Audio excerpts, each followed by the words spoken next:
In today's video, we have all the latest trade talk around the NHL heading into the offseason. Today, we're looking at the New Jersey Devils, and they're still in the pursuit of a top-tier NHL goaltender. We have some latest talk around the San Jose Sharks, the Vancouver Canucks, the future of Steven Stamkos in Tampa. Where is some possible destinations if he did indeed leave? Plus, is Erik Karlsson to the Senators inevitable? There's more talk around that happening. Plus, we have a fairly substantial update on the Arizona Coyotes' future arena deal that they're working on. All that and some injury updates and signings coming up next.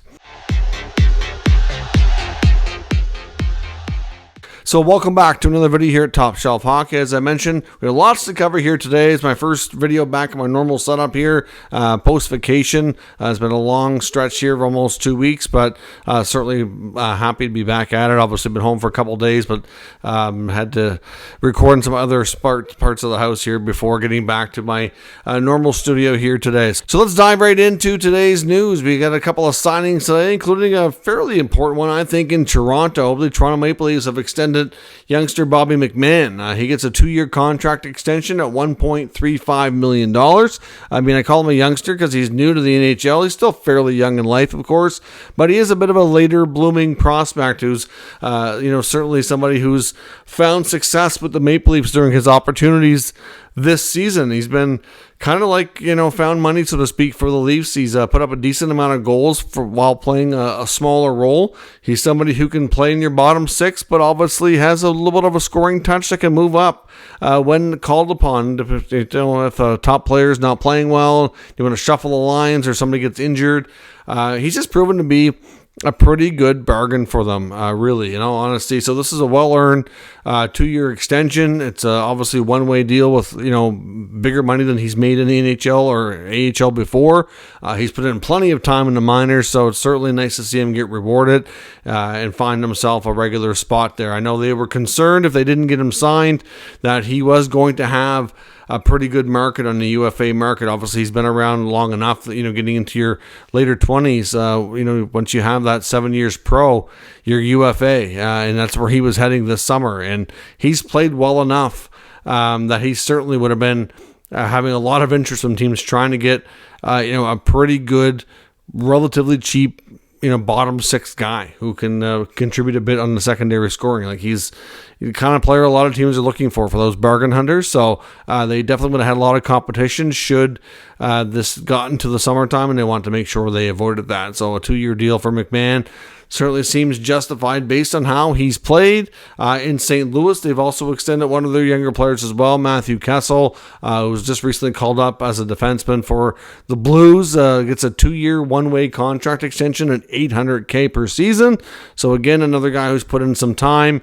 Recently, obviously said had a chance to come up and play, and clearly made a good impression. He gets himself a 2-year contract extension, and he'll be getting that one-way money instead of the 2-way deals going forward here. A couple quick updates as well on some injuries. Maple Leafs forward Mitch Marner still going to be missing time. He has missed the past couple of games. Unlikely to play in their game tomorrow. Hard to say exactly how long he's looking at, but doesn't sound like it's super serious or he's going to be out like really long term or anything of that nature, but it could still be a few more days or into next week before Marner gets back. Tonight, Mark Scheifele with the Winnipeg Jets is missing the game due to being ill, so he should hopefully be able to return to the next one. And in Minnesota, of course, they have had a good streak of games going here lately. They picked up a lot of points, getting themselves back into the playoff conversation. They still have a ways to go to secure a spot, but last night, I believe it was in the third period, if I'm not mistaken, if memory serves, that Eriksson Ek ended up leaving the game. And he's a pretty important player for them. Obviously plays center, covers a lot on special teams. Like he's just one of their players you would hate to lose at a time when you're trying to make a push to get back into a playoff spot. Even though they have some work to do, they start losing bodies. It's going to make it even that much more challenging. There was some concern that it could be, a bit serious, but it sounds like they've dodged a bullet, so to speak, and he will miss some time, but it doesn't sound like it's going to be as severe, and hopefully won't miss more than a couple of games, but we should get further update on Eriksson Ek from the Wild here in the next day or two. As I mentioned as well, we kind of in a time where we're getting a fairly significant update probably in the next 24 hours on the Arizona Coyotes plans to get a new arena and kind of save themselves to remain in the desert on a long-term basis. We know the NHL's had a lot of pressure on the Coyotes organization to get this arena figured out. They've already missed what the NHLPA has referred to as several deadlines. I believe they wanted something by, I think it was originally like around Christmas time or early January. Then they wanted something by the All-Star game. And here we are. There's still no firm plans in place. But, of course, they're still in the process. We do know they do somewhat have a plan, but there's a ways to go to really be able to have any chance to execute said plan. But there is a parcel of land that they're attempting to buy, which is government-owned land, which goes through an auction phase. Now, right now, where things are at is that tomorrow there's expected to be a meeting, which will be determined at that meeting if they're going to send this to auction. So at this point, I believe the Coyotes were required to kind of put forth a submission of interest to buy the land. Then they review that and determine if because as long as they feel like they have at least one qualified, solid bidder, they'll put the land up for auction. And then from there, of course, other parties can join the mix. But clearly, going to a bid in an auction does not guarantee victory, although from what we've heard, sometimes down there it is not unusual at all when land is going up for auction for there to only be one bidder. If other parties that even have any remote level of interest know that somebody's has a strong backing and deep pockets, they're likely going to shy away from it so they don't get into a bidding war because they don't really want to be overpaying, so to speak. So could they be the only bidder? It's possible. Now, the other thing, I just was watching a video from Brody Brazil. He's a West Coast news reporter who also has a good following on YouTube and put together a lot of research and made a video on the Coyotes arena situation here that he released here today. Essentially, the news that he's gathered up here says the city of Phoenix says this parcel of land currently has no water or sewer to the property. So obviously that's an obstacle that they have to overcome. Apparently the site is vulnerable to flooding threats that would trigger a variety of potential mitigation requirements. Now, I know to sit here and focus on flooding issues in the desert, well, that seems kind of weird. But I guess in that area, even though it's, typically they do get rain, and from what I understand, it's not unusual to get a lot of rain in a short period of time. And because of the type of land that it is, you can have flooding issues. So, I know people hear flooding in Arizona and they're like kind of rolling their eyes going, yes, that's probably the least of our worries. And you know what? Maybe it is, but when you're building a multi-million-dollar facility, you have to take all the proper mitigation requirements to make sure that you don't run into those types of issues. Obviously, to spend hundreds and hundreds of millions of dollars on a new arena, you certainly don't want to be having issues when you do get those situations where you get heavy rain. So I guess it's just a potential issue where it could drive up the cost because of extra mitigation requirements that they may have to take to prep the land and take into consideration when they're building the project here. It's just that simple. It's not necessarily a game breaker. It's not necessarily the issue we want to focus on here, but it is something that they do need to factor in as a potential negative. It could cost more because of what the land could be prone to. There's also, the positive here is no referendum, because there would be no public money. It's also believed, though, because of the deal with the city of Phoenix and how the land here deal would work, that there'd be no breaks from local governments. So clearly this is something that they're going to have all private money on, which I know we've heard from the team before say wouldn't be an issue, but I know there's still a lot of people out there skeptical because of the team's history and its finances and how it's been handled and the fact that they've had difficulties paying bills before, that it could be publicly funded, or not privately funded, 100%. So, I guess time will tell if that skepticism is anything to it or if they're in good enough shape to handle that. The other big thing is apparently that according to how everything would go with this is that there would probably be 2027 at the earliest that the arena would be ready. It could be longer. Apparently, according to the information in this video on the project and the land, is 2027 might even be a tad ambitious. So if it were pushed to 2028, like 2027 would still put them at Mullet Arena for 5 years. If it goes any longer than that, it could be 6 years. Being at that arena for 5 or 6 years was not part of the original plan. I believe, if I'm not mistaken, their original agreement with ASU is a 3-year deal with an option for a 4th. So they could be at least 1, possibly 2 years beyond that. I don't know if the NHL is going to want to have this drag on so long. Clearly, like I said, there's been a lot of pressure on them to get this figured out. There's a lot of pressure on the NHL from the PA to get them into a situation where they don't have to play in this ASU arena for any longer than necessary. If they had to extend that a couple of extra years, which is at least 1 year, probably quite likely if this all works out from a positive perspective here, I don't know how likely that's going to be well received. So tomorrow could be a big day. I mean, I would think it's probably unlikely that they would vote to not send this to auction, because if that happened, that essentially would kill the deal, because that would mean that they wouldn't want to sell the land to the team. I can't imagine that being the case. I have no reason to think that's possible. So again, tomorrow, the only news that could be positive would be that it is going to auction. They would still then have to win said auction, and it's believed the auction, I believe, would be like 8 to 10 weeks out. So you're probably looking at, you're probably looking at June. Maybe I think this would be likely be in the summer, June or July, before the auction would take place. So now we're going to be at the end of the NHL season before they'd even know if they'd win the bid to buy the land. So it was just, as much as it might seem like a good location, and as much as this is their, I guess, main viable plan that's had the best chance of working, there's still a lot of obstacles here, and there's still going to have to be an awful lot of patience on the NHL side for this to stand an opportunity to work. We know that Salt Lake City, Utah, and the ownership group there is really anxious for a team.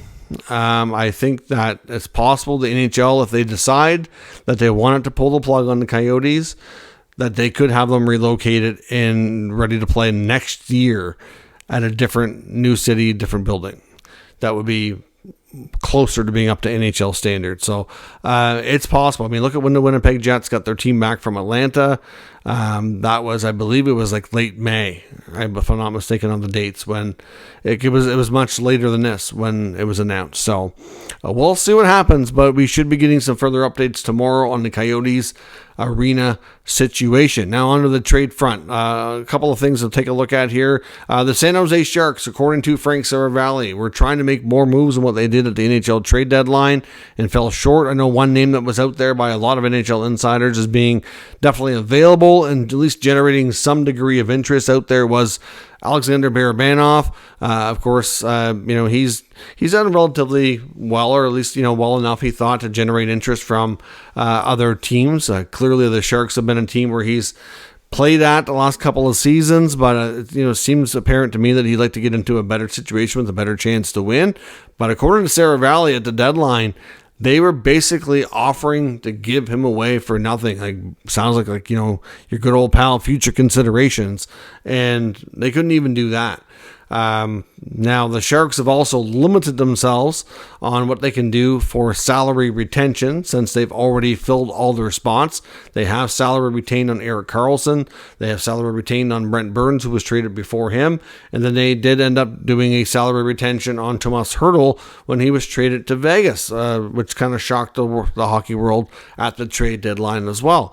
So clearly, even though Barabanov doesn't make huge money, teams might have been more willing to do so if they could have gotten that 50% retention, and that wasn't the case. So it goes to show you that at his current cap hit, there was very little to no interest in this player, and obviously the Sharks also kind of showed that by doing all the salary retention on their big-time players, really limited themselves on their depth and secondary players to be able to trade them, because at the deadline, everybody's looking for a bargain like that to add a depth forward at a really cheap price, and they have no ability to do that without involving a third team, and it's just hard to do on players of smaller magnitude like that. So ultimately, that's why Barabanov was never moved, or you can even throw in guys like Hoffman or other guys too that were not moved. In Vancouver, we know there's a lot of talk about the future of Filip Hronek. I mean, of course, he's been a nice addition after coming over from the Red Wings, played really well, top offensive right shot defenseman, obviously complements Quinn Hughes well offensively on the team from the back end. There is confirmation from the team, based on comments that we've heard from different insiders, that an extension talks have taken place because he is a pending free agent here. Obviously, his contract is up at the end of the season, but at this point, I think there's a desire to sign him. There's a desire for him to stay. However, when it comes to Hronek, it's also pretty clear that the Canucks have a max budget that they're going to. And right now, it sounds like they definitely don't want to overpay more than captain and top defenseman Quinn Hughes, which makes sense, who's making $7.85 million per season. Now, right now, currently, Hronek's done well, racked up the points offensively, and there's reports that he and his agent are eyeing a contract similar to what we saw the Lightning sign with Mikhail Sergachev, who's up around $8.5 million.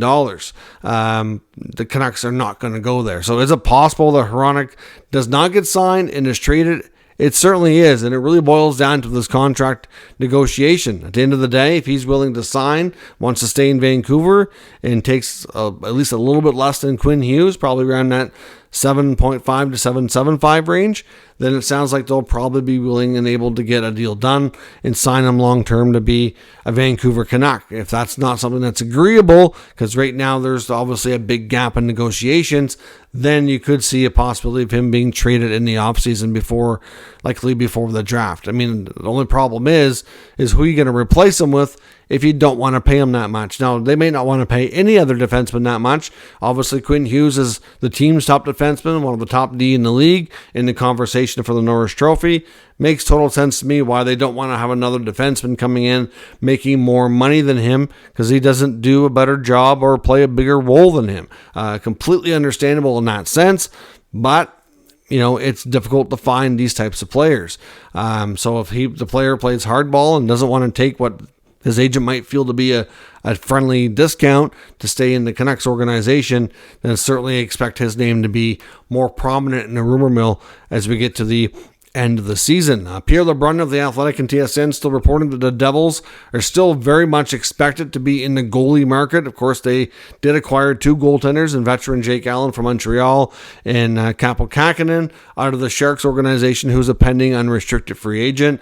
Obviously, that takes the pressure off their young goalies and guys like Nico Daws and, of course, Akira Schmid. They did trade Vanecek to the Sharks in the Kähkönen trade, so he's no longer with the organization. But it's pretty much an opportunity for them here to get a look at both these goalies that they just acquired in the last stretch of the season, see how they play. Jake Allen's under contract next year, so more likely than not, he remains with the Devils and is, either their backup or part of a 1A, 1B scenario with a more higher profile, more qualified starting goaltender right now. I think Jake's past the days of being a starter, and even when he was a starter, he performed his best when he was part of a tandem that could play at best a 50-50 type of split. So I don't think the Devils are going to want and expect him to, take on a bigger workload than that. I don't think they would be in their or his best interest at this stage of his career. He's a good goalie, but like I said, he does better when it's a smaller workload. Now, in Montreal, it's been a different scenario this year with a 3-goalie system. The workload was so small that it was too spread out and too infrequent, I think, to really get any kind of groove going, and not to mention that the D-core in front of them has struggled mightily. You could say the same thing in New Jersey this year. Has also been the same type of issue in that sense, but they're still very much expected to be going after Jacob Markstrom. UC Saros is still very much in their crosshairs here as well. One of those two top goaltenders. They may not get a deal done. It's hard to say, but Tom Fitzgerald, the GM, is very much expected to continue that trade push to acquire one of those star goaltenders, and we'll see if he gets it done. So don't expect the Devils goaltending situation to look the same as it does here today. Now, a couple of other players we want to talk about as well. There still seems to be a major, I guess you could say, pickup here of Erik Karlsson to Ottawa talk. I know I've talked about it here on the channel a couple of times. Elliot Friedman's the first one to bring it up on his podcast back 4 or 5 days ago. And then it's got a lot of other traction through the media since then. And then today on Twitter, I guess, or X, we should say, one of the members of Sens Twitter, who is known for having good information and connections to the team, who he doesn't put information out unless it comes from a good, trustworthy source. He has information to suggest that the Senators were very much in on trying to acquire Karlsson before. When it was believed that he was available in San Jose before he ended up in Pittsburgh. So if Pierre Dorion was working on that, now of course Dorian's no longer the GM there, but like I said, you have the heavy influence of Daniel Alfredsson behind the bench within the organization. They have a strong need of a right shot defenseman where they have a heavy amount of left shot defensemen. It would make total sense if they wanted to move one of their left D for a right D. I've talked about this a few times. And of course, it would probably benefit Pittsburgh as well. Obviously, both teams need a bit of a reset here. Neither team has lived up to expectations this season. They're both going to be looking to kind of shake things up and retool here on the fly. And it might be a trade that makes sense for both sides, whether it's Chabot or Chychrun or one of those left D going to Pittsburgh for Karlsson. It does seem to have a lot of weight behind it. And if they were heavily interested before, they should be even more interested now, given that we can get an extra set of retention here on the Karlsson contract before a trade. So obviously San Jose's already retained money. If Dubas and the Penguins are willing to retain some as well, knock that amount down, that would make things a lot easier on the Senators to handle cap-wise. Like I said before, if they could get it down to an $8 million contract by the Penguins holding back a little bit of money, he'd be making the same amount of money as Thomas Chabot. Maybe they swap him, and that would not be shocking. But based on the traction this seems to be getting from the media, and then today seeing somebody on Sens Twitter with connected sources to the team make mention that they were definitely interested in doing this before, this really adds to the fact that it's, I don't know, I think it's something we're going to have to see. It's not a guarantee, but at this point, I'd be almost surprised if the Sens don't make a hard push to make this happen. And also the future of Steven Stamkos in Tampa. Is the captain going to get re-signed, or is he going to end up elsewhere? I know Jeff Merrick talked about this on his show today on Sportsnet with guest host Greg Wyshynski of ESPN. And they got talking about the possibility of, if he did leave, where could he go? And they made a couple of real good suggestions. But Stamkos, they have a very limited amount of cap space in Tampa. And in all honesty, I do believe it's the desire of both he and the team to do an extension and make him a Lightning for the rest of his career, which is hard to say exactly how many years that's going to be. But given all he's done there, I would hope they would try to sign him. But they are going to be on a very, very, very tight amount of money that they can offer him. Like he's really the only main player that needs a new deal next year and beyond. And looking at what else they need to really look at on this team, he's definitely going to have to take a bit of a haircut compared to what he's been making recently on this latest deal. And how low is he willing to go? That's the question. But if for some reason negotiations don't go well, a couple of teams that they mentioned on the Merrick show between him and Wyshynski is saying Nashville and Boston were the teams that made a lot of sense. The Bruins need help at center. They could go after him as a free agent. Wouldn't have to give up assets. They clearly, at this rate in the season, I think would be fair to say that it's an area that they probably wish they would have been able to address more. I know some reporters have said the Bruins are probably one of the more, I don't know if we want to call it disappointing or just, a team, one of the teams at the deadline that kind of wishes they were able to do more. And it's not that they didn't try, it's just their lack of ability with the cap. That they just didn't have the ability to take on anything more. But obviously things could change in the offseason. It's the time of year when you see more flexibility around the league and players get moved. And it'd be a time that they could have a serious conversation about bringing in a veteran. So again, no guarantees anything like that happens, but that could very well be a good landing spot for him. Of course, Nashville's in a similar spot. They've made a huge push here at the end of the second half, the last 10, 12 games to get themselves back in the playoffs. Barry Trotz might want to continue to build on that and obviously add another veteran in the mix there that could be a big help taking this team a step forward next year. Would Stamkos be a huge help in that sense? I mean, there was some belief before when he was hitting free agency before he signed his latest deal with the Lightning that if he didn't stay in Tampa, that he really wanted to be close to home in Ontario. That was a thing as well. You got to always wonder about Stevie Yzerman in Detroit, of course, who would know Stamkos very well from his time in Tampa. Obviously, the Lightning and Red Wings have a lot of connections between the two clubs. It wouldn't be the easiest deal for Detroit to do. They've made a lot of other commitments, but not to say that they couldn't reshuffle or rejig things. And then there's the Ontario teams as well. But again, a lot of money tied up and a lot of cap across the league. But if he does end up leaving Tampa, it'd be very interesting to see just where he ends up. So let me know your thoughts on that and everything else discussed here today down in the comments. We'll discuss further. If you're new to the channel, make sure you subscribe and stick around. We'll keep you up to date with the latest news, rumors, and analysis of all 32 NHL teams. Thanks for watching, and I'll catch you next time.